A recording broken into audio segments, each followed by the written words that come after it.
ప్రియమైన వారలారా, యేసుక్రీస్తు నామమున మీకు నా ప్రేమపూర్వక శుభాకాంక్షలు. ఎలా ఉన్నారు? బావున్నారా? ఈ ఉదయకాలము మీకు ఎలా ఉన్నది? సంతోషంగా ఉన్నదా? నెమ్మదిగా ఉన్నదా? మనస్సు ఆనందంతో ఉన్నదా? లేక బాధింపబడి ఉన్నారా? చూడండి, మన జీవితంలో మనం దాటి వెళ్లే మార్గం కొంచెం ఎత్తు పల్లములు ఉన్న మార్గమే.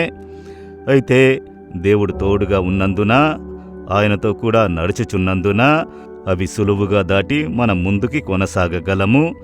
ఈ దినము మీకు ఉన్న సమస్య పోరాటం కూడా ఇప్పుడు మీరు సులువుగా దాటిపోదురు. భయపడకండి. ఈ స్థలం చూస్తున్నారా? ఎంత అందంగా ఉన్నది, మనసుకు రమ్యంగా ఉన్నది. నేను చెప్పాను కదా, మస్కట్లో, ఒమాన్ దేశంలోని మస్కట్లో సముద్ర తీరము, దాని చుట్టూ కొండల ప్రదేశము, మధ్యలో నీరు, వాటి మధ్య ఉండడం చాలా గొప్ప సంతోషమే. ఈ ఒమాన్ దేశము ఒక ఆశ్చర్యకరమైన సృష్టే. సహజంగా అరేబియా దేశాల్లో అధికమైన ప్రదేశాల్లో కొండల ప్రదేశమును చూడలేము. అయితే ఒమాన్ దేశములో చాలా కొండల ప్రదేశాలు సముద్రమును ఆనుకుని సముద్రం లోపల. కనుక ఈ స్థలమును చూడండి, చుట్టూ కొండలు, మధ్య సముద్రపు నీరు. దానిలో ఉండి దాన్ని చూచినప్పుడు చాలా సంతోషంగాను ఆశ్చర్యంగాను ఉన్నది. సరే, ఈ దినం దేవుడు నాకు ఏ మాటను చెప్పుచున్నాడు అని చూస్తున్నారా? మీతోనే మాట్లాడుచున్నారు. 63వ కీర్తన 2వ వచనములో, నీళ్లు లేక ఎండియున్న దేశమందు నా ప్రాణము నీ కొరకు తృష్ణగొనియున్నది. నీ మీద నా ఆశ చేత నిన్ను చూడవలసినది, నా శరీరము కృషించుచున్నది. దేవా, నా ఆత్మ నీ మీద తృష్ణగొనుచున్నది.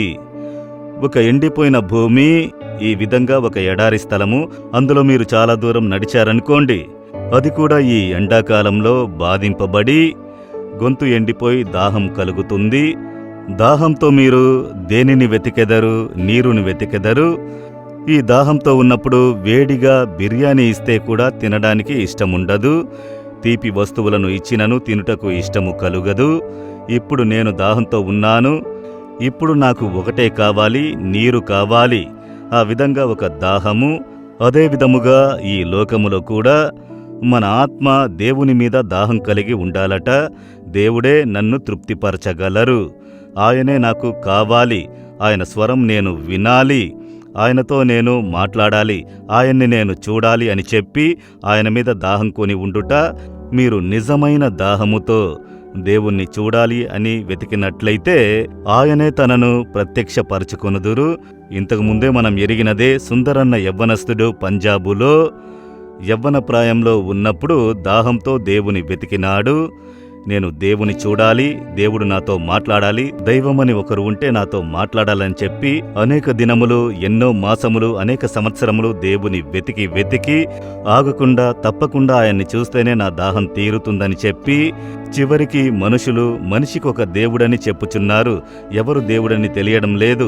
ఆఖరికి ఆయన ఒక తీర్మానంకొచ్చారు.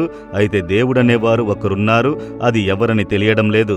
ఎవరు నిజమైన దేవుడు? ఆయన నన్ను దర్శించాలి, నేను ఆయన్ని చూడాలి అన్న దాహముతో వెతుకుటకు ప్రారంభించాడు.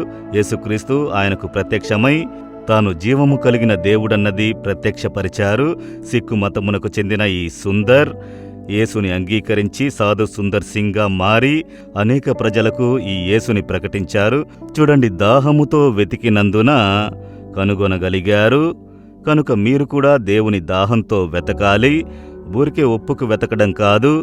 ఒక దాహము, నీటి దాహముతో నీరుని వెతుకుతాం కదా, అదే విధముగా దేవుని గురించిన ఒక దాహము మన హృదయంలో ఉన్నదా? యోచించి చూడండి.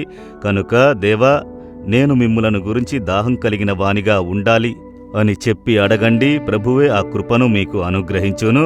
దేవా, నా ఆత్మ మీ మీద తృష్ణగొనియున్నది. మిమ్మును చూడాలి, మీ స్వరమును వినాలి, మిమ్ములను మీరు ప్రత్యక్షపరచాలి. ఎవరెవరలా ప్రార్థించుచున్నారో వారందరికీ మిమ్ములను ప్రత్యక్షపరచి మీరు దర్శనమై ఓదార్చి ఆదుకుని నడిపించుడి. యేసు నామములో ప్రార్థించుచున్నాము. Amen, amen. Jesus redeems Telugu YouTube ఛానల్ను సబ్స్క్రైబ్ చేయండి. సబ్స్క్రైబ్ బటన్ను క్లిక్ చేయండి మరియు బెల్ బటన్ను నొక్కండి. ప్రతిరోజు కార్యక్రమ సమాచారం పొందండి.